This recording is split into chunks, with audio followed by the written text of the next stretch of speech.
მოგესალმებით, ჩემო ძვირფასო პატარებო.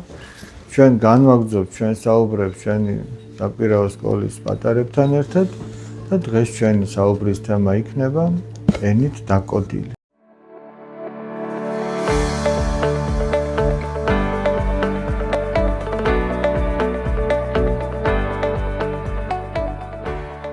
იყო და არა იყო რა.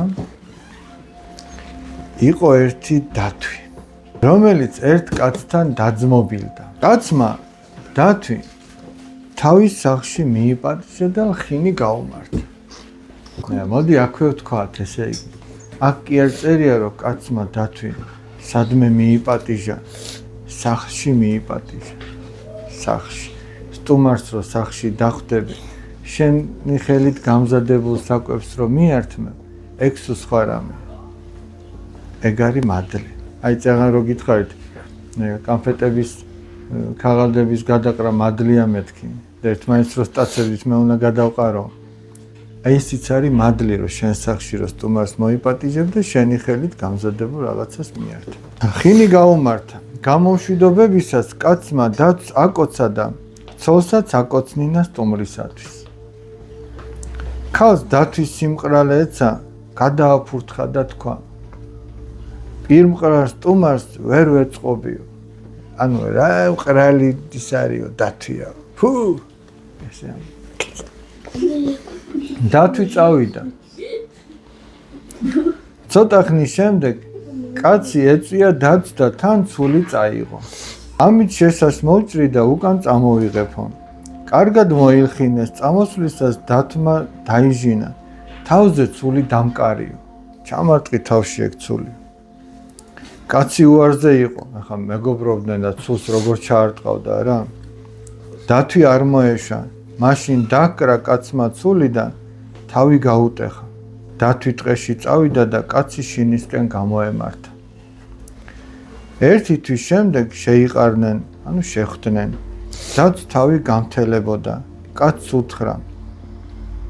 ამჯერ ალბათ ეს კაცი შეეკითხა, რომ აბა როგორ აგაკ თავი, როგორ აგაკ მაშინ რო ცული დაგარტყა, არა და ამ კაცს ხო არ უნდოდა რომ დაერტყა, მაგრამ დაიჟინა მეგობარმა და თქო უნდა შეუსრულა და როგორ აგაკ თავი ჩემო მეგობარო, ალბათ ესე იგი სულ მოუთქმელად ელოდებოდა რომ კლავ შეხვედროდა და მოეკითხა როგორ არის და დათვმა ნახე რა უთხრა.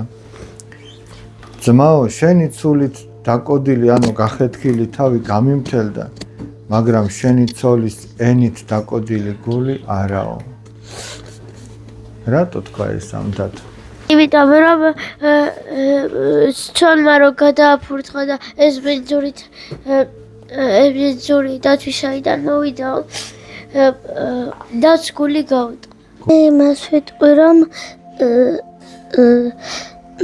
დათვმა რომ უთხრა იმ კაცს, ადამიანის ცუდი ნათქვამი სიტყვა ეგ გულში დაგრჩება ნაწყნად და რამე რომ გეტკინება, ის მალევე მოგირჩება. ამიტომ ჩვენ ეს რას გვასწავლის, მარიამ, რას გვასწავლის, აი ერთმანეთს როგორი სიტყვები უნდა უთხრათ?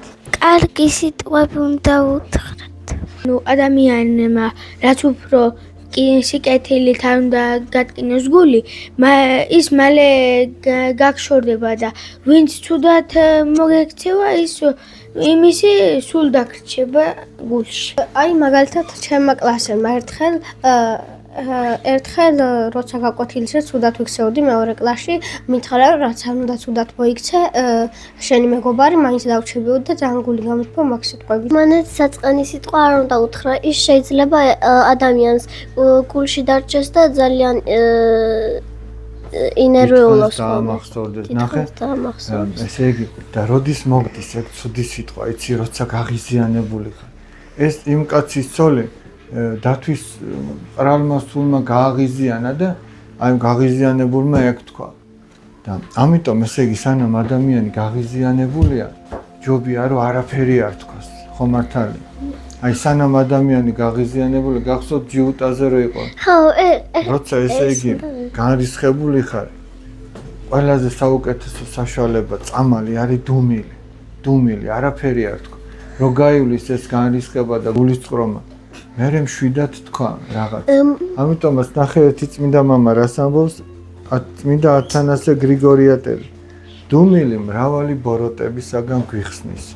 აი რომ დადუმდები და არ იტყვი, მე აღმოაჩინე რომ კიდევ კარგი არა ვთქვი. მაგალითად, შენ შეიძლება ვიღაცას რაღაცა ატკინო, ვიღაცას მაგალითად ფეხი მოსწიყო, მაგალითად, მაგრამ ფეხი შეუხორციელება, მაგრამ ცუდ რაღაცას რომ ეტყვი, ცუდ შეურაცხყოფას რომ მიაყენებ, ის დიდხანს ჩარჩება გულში და მაგრამ ეს ცუდი რამე შენ გულში არ უნდა ჩაიტოვო და პირიქით ანუ როგორც ერთი ის რო იყო ბებიას რო შეეკითხნენ რომ შენო გარედან კი მოხუცი ხარო, მაგრამ შენიდან გული გაქვს სუფთავ და რა გააკეთეო და მე გულის ფიცარდებ წერდიო, რასაც კარგს ვიკეთებდნენ და რასაც სუსო წყალზე წერდიო და წყალს მიქონდაო. კი ბატონო, ანუ ჩვენ არავის ცუდი არ უნდა უთხრათ, მაგრამ ჩვენ თუ ვინმე ცუდს გვეტყვის, ეგ არ უნდა დავიმახსოვროთ, რომ მაგან გული არ დაგვიზიანოს, ხო მართალია? დიახ.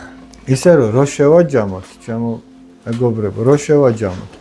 თავარი აქ რა არის, რომ სანამ ადამიანზე ცუდი სიტყვა მოგდის გულში, არ თქვა. რომ რისხანება გაგივლის, მე როცა შეგიძლია რომ კარგი და ლამაზი სიტყვა უთხრა, მაშინ გააღეპირი და მაშინ თქვი. ცუდი სიტყვის გამო არ გააღვაპირი და არ თქვა. და მეორე, ჩვენ თუ ვინმე რაიმე ცუდს გვეუბნება, ვეცადოთ რომ ის არ დავიმახსოვროთ, რომ გული არ დაგვიზიანოს ესე იგი. მოდი დღევანდელი ჩვენი საუბარი ამითი დავასრულოთ. მომავალ შეხვედრამდე.